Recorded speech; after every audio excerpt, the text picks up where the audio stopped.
І ти одразу знав, що від брами дійдеш до ВІП? А ти зможеш пройти шлях Сіті, подолати 8 рівнів, отримати всі бонуси та нагороди. Пройди шлях Сіті та стань легендою. Слот Сіті – столиця твоїх розваг. «Динамо» втратило 7 футболістів перед стартом у Лізі Європи.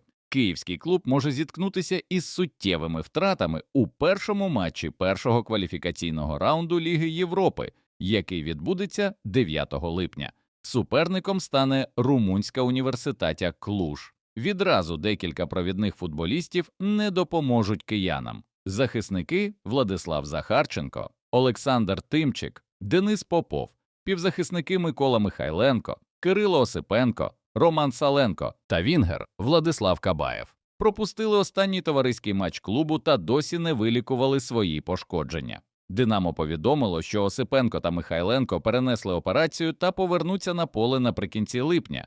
Саленко через пошкодження був змушений повернутись до Києва, де проходитиме відновлення. Терміни повернення інших гравців наразі невідомі.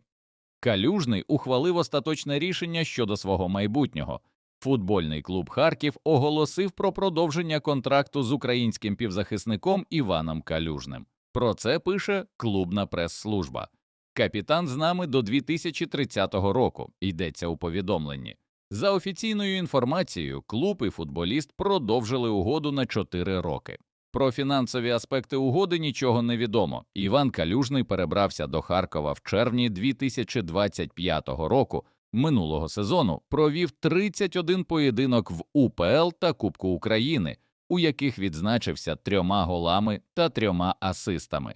Шановні глядачі, а перед продовженням поставте, будь ласка, лайк цьому відео. Дякуємо за те, що з нами. ЛНЗ вигнав легіонера з команди. ЛНЗ Віталій Пономарьов повідомив, що фіолетові більше не розраховують на вінгера-легіонера Абдула Авуду, який мав замінити Проспера Оба. Ось що заявив тренер, пряма мова. Це не конкурентний гравець на цей день. Він не підходить під стиль нашої команди і під вимоги, які ми пропагуємо. Ми будемо шукати нових футболістів. Будемо шукати тих футболістів, які зможуть допомогти команді. Звичайно, це не буде аж так відразу, сказав наставник черкаської команди.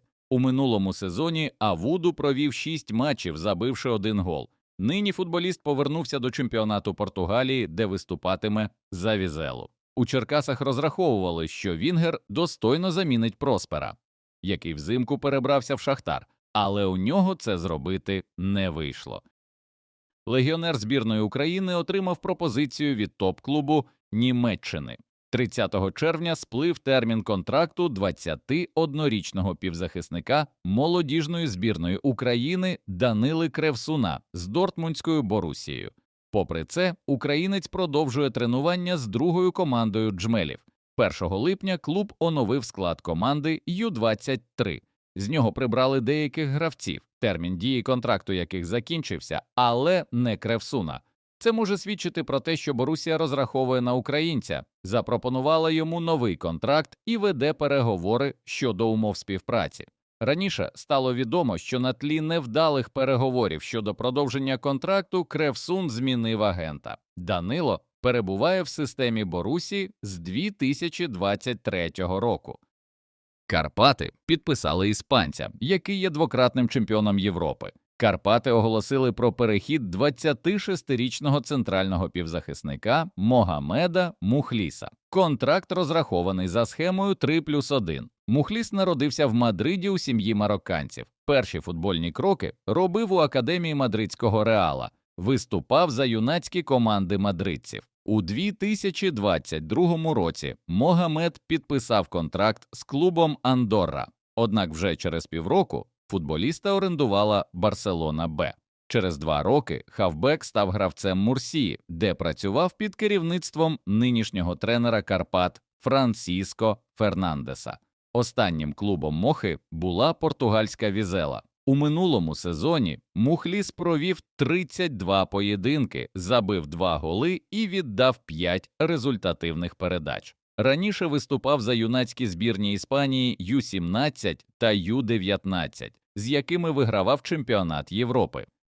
Італійський клуб готовий орендувати Артема Довбика. Український нападник Роми Артем Довбик може змінити клуб уже цього літа. Інтерес до форварда виявляє Дженоа. Клуб хоче орендувати футболіста. За інформацією Sky Sport Italia, генуезький клуб уже вивчає можливість оформлення орендної угоди. Головний тренер команди Даніеле Де Россі особисто зацікавлений у трансфері українця та намагається переконати його приєднатися до Дженоа. Саме Де Россі був одним із тих, хто влітку 2 роки тому запросив Довбика перейти з Жирони до Роми. Однак їхня спільна робота тривала недовго. Вже у вересні того ж року римський клуб відправив італійського фахівця у відставку. Водночас потенційний трансфер залежить від позиції Роми. Раніше римляни були готові розглядати лише повноцінний продаж нападника та оцінювали його приблизно у 25 мільйонів євро. Тепер же Дженоа сподівається домовитися про оренду. Французький клуб може оформити трансфери відразу 2 українців. Футболіст київського «Динамо» Матвій Пономаренко перебуває на радарі низки європейських клубів. Як зазначає Ігор Бурбас, серед претендентів на українського футболіста фігурує і французький Страсбург. У минулому сезоні український нападник забив 13 голів у 15 матчах чемпіонату, демонструючи стабільну результативність на рівні дорослого футболу. Цікаво, що нещодавно з'явилася інформація, що український вінгер Челсі Михайло Мудрик після можливого скорочення терміну дискваліфікації може продовжити кар'єру в Страсбурзі. Таким чином, відразу 2 українці можуть об'єднатися у французькому клубі. Учасник Ліги чемпіонів націлився на талановитого українського футболіста, вінгер «Колоса» та збірної України Ю-21 Артем Гусол може залишити нинішній клуб під час літнього трансферного вікна. Про це повідомив журналіст Ігор Бурбас. У послугах талановитого футболіста зацікавлена Славія Прага, яка стала чемпіоном Чехії та завоювала путівку до основного раунду Ліги чемпіонів. Конкуренцію за українця планує нав'язати ще один чеський клуб – «Вікторія» – бронзовий призер елітного дивізіону, який у новому сезоні зіграє в Лізі конференцій. За інформацією джерела, «Колос» не перешкоджатиме трансферу гравця і знаходиться за крок від оформлення повноцінного переходу. Фаворитом на підписання Гусола вважається Славія.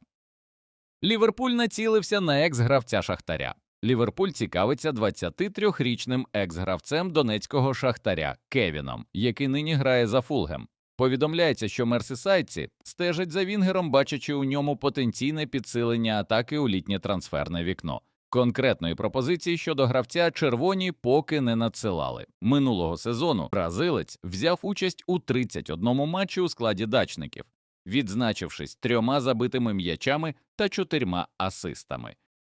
Епіцентр оформив контракт з іспанським футболістом. Клуб української прем'єр-ліги «Епіцентр» підтвердив викуп у іспанського «Еркулеса» контракту 24-річного вінгера Карлоса Рохаса. Повідомляється, що із Рохасом підписано повноцінний контракт строком на 3 роки. Легіонер виступав за український клуб на правах оренди з другої половини минулого сезону. Раніше повідомлялося, що перехід іспанця коштував «Епіцентру» орієнтовно 400 тисяч євро.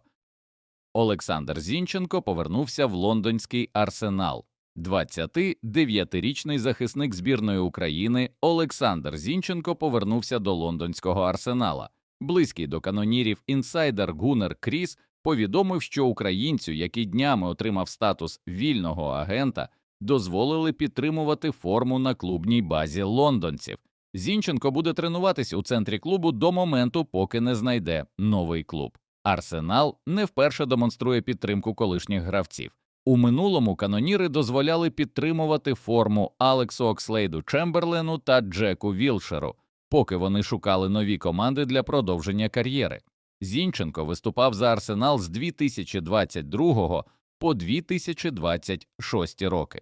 У складі першої команди лондонців він зіграв 91 матч.